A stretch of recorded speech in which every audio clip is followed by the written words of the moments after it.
입원했는데도 통원의료비만 보상받는 현실, 정말 당황스러우실 텐데요. 실손보험 아마 대부분 가입하고 계실 거예요. 병원 치료비 부담을 줄여주는 든든한 보험이죠. 그런데 실제로 입원까지 했는데도 보험금이 제대로 안 나오는 경우가 있다는 걸 아시나요? 요즘 이런 사례가 점점 늘어나고 있습니다. 디스크 시술이나 백내장 수술처럼 우리에게 익숙한 치료들에서 말이죠. 문제는 바로 입원 적정성이라는 기준 때문입니다. 오늘은 실손의료보험에서 보상이 거절되는 이유와 이런 상황에서 어떻게 대응해야 하는지 자세히 알려드릴게요. 실손의료보험은 입원 치료와 통원 치료를 구분해서 보장해요. 입원은 한도가 5천만 원이고 통원은 일 한도가 20만 원에서 25만 원이에요. 같은 치료를 받아도 입원으로 인정받느냐 통원으로 처리되느냐에 따라 보상 금액이 수십 배 이상 차이 날 수 있습니다. 요즘 보험사들은 병원에서 입원을 했다고 해도 그 입원이 의학적으로 정말 필요했는지를 아주 엄격하게 따지고 있어요. 시술 시간이 짧거나 마취 후 회복이 빠르면 굳이 입원까지는 필요 없었다는 이유로 통원으로 처리해버리는 거죠. 이것을 입원 적정성 부인이라고 합니다.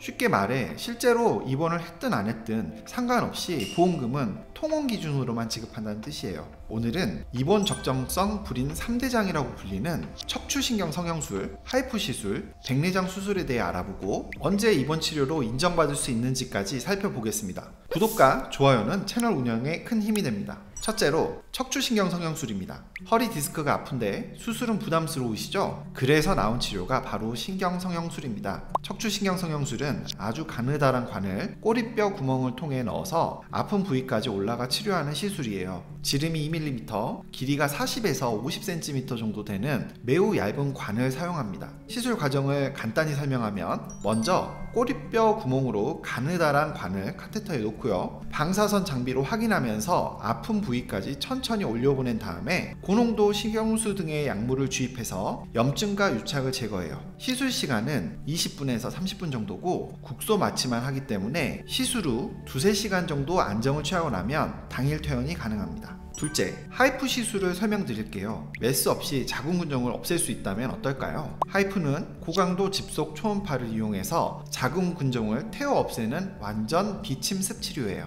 원리를 쉽게 설명하면 어렸을 때 돋보기로 햇볕을 모아서 종이를 태워본 기억 있으시죠? 그것과 똑같은 원리예요. 초음파를 한 점에 집중시켜서 65도에서 100도씨 정도의 고온을 만들어 병변 조직만 선택적으로 괴사시키는 거죠. 치료 과정은 이렇게 진행돼요. 환자분의 복부에 초음파를 쏘고요. 물을 매개체로 해서 초음파가 자궁 근종까지 정확히 도달하도록 한 다음에 정상 조직은 전혀 손상 없이 근종만 선택적으로 괴사시켜요.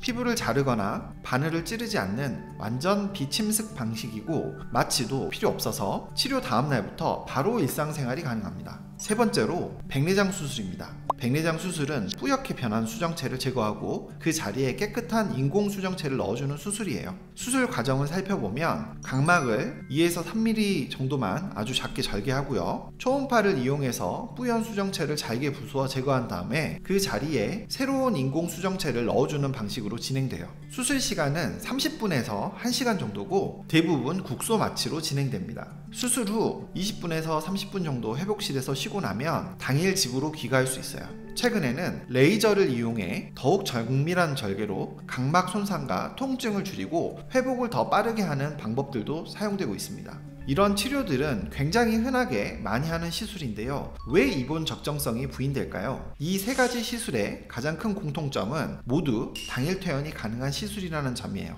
보건복지부 고시에 따르면 입원은 6시간 이상 병원에 머물면서 의료진의 지속적인 관찰과 관리가 필요한 경우를 말합니다. 그런데 이 세 시술은 모두 시술 시간이 짧고 국소 마취로 진행되며 당일 퇴원해서 바로 일상생활 복귀가 가능해요. 따라서 실제로는 의료진이 지속적으로 관찰해야 할 시간이 6시간보다 훨씬 짧다는 이유로 입원 적정성이 인정되지 않아서 통원 치료비 범위에서만 실손보험 보상을 받게 되는 거예요. 여기서 큰 문제가 생깁니다. 병원에서는 사실 환자가 입원 의료비로 보상받을지 통원 의료비로 보상받을지에 대해서는 그다지 관심이 없거든요. 환자의 안전과 편의를 위해서 입원을 권하는 경우도 많고요. 문제는 비용이에요. 이런 시술들은 수백만 원에서 1000만 원대까지 비용이 나오는데 통원 의료비로 처리되면 하루 25만 원 한도에서만 보상받게 되거든요. 그러면 환자들은 당연히 병원에서 입원하라고 해서 입원했는데 왜 보험금은 통원 기준으로만 주는 거냐라고 보험회사에 항의하게 됩니다.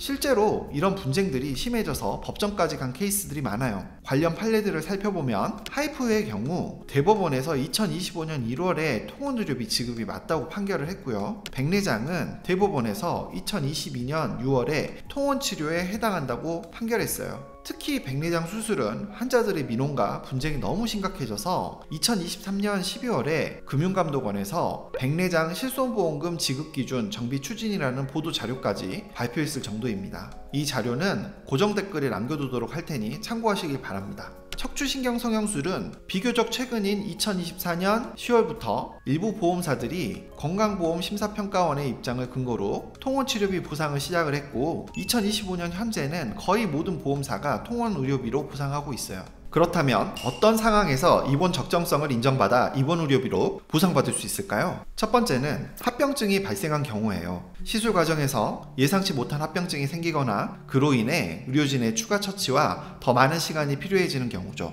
또 환자 경과 관찰 중에 이상 증상이 나타나는 경우도 여기에 해당돼요. 두 번째는 환자 상태에 변화가 생긴 경우입니다. 정말로 입원해서 관찰이 필요할 정도로 환자 상태가 악화되거나 일상생활이 어려울 정도의 심한 통증이 지속되는 경우예요. 신경학적 증상이나 기타 심각한 상태 변화가 발생한 경우도 마찬가지고요. 가장 중요한 것은 실제로 6시간 이상 의료진의 관찰과 관리가 필요했다는 객관적인 증거가 의료 기록에 남아 있어야 한다는 점이에요. 수술 기록지나 간호 기록지, 주치의 소견서 등에 구체적으로 기록되어야 합니다. 현실적으로 이런 시술을 계획하고 계시다면 통원의료비 범위에서만 보상받을 것을 미리 염두에 두고 내가 가입한 보험에서 이러한 수술이나 시술을 보장하는 담보가 있는지 확인한 후 경제적 계획을 세우시는 것이 현명해요. 오늘 영상 어떠셨나요? 입원했는데도 통원의료비만 보상받는 현실, 정말 당황스러우실 텐데요. 핵심을 다시 한번 정리해드리면 척추신경 성형술, 하이프, 백내장 수술은 모두 당일 퇴원이 가능한 시술이라서 현재 대부분 통원의료비로만 보상하고 있어요. 수백만 원에서 1000만 원대까지 비용이 드는 시술인데 25만 원만 보상받는 현실, 정말 답답하시겠지만 이게 현재 법원과 보험업계의 입장이거든요. 가장 중요한 건 이런 시술을 계획하고 계시다면